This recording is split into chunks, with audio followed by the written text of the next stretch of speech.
banao tsy andriko ny ampitso ifamiana indray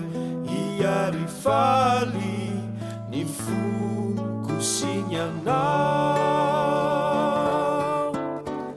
ilay famataranandronao nanaovakondro tararanaterinao ny famataranandronao satrikoy sanora topaza maso jerena laviza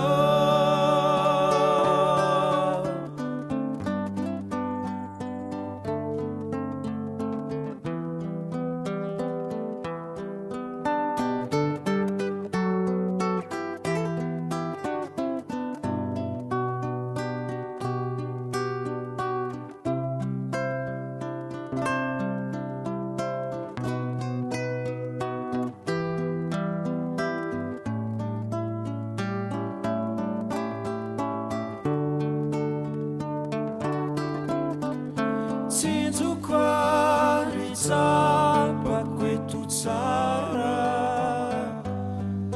fararivanyandro dekamo enao ny ody nefa be dikio ianao ratoatongatara asesikao fô nanoe raovinanyaona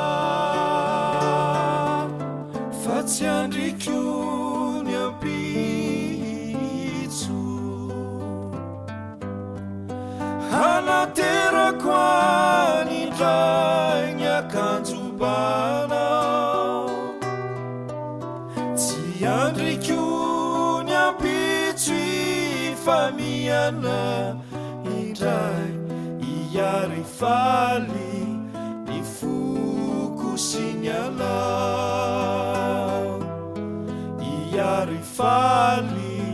ny fokosignanao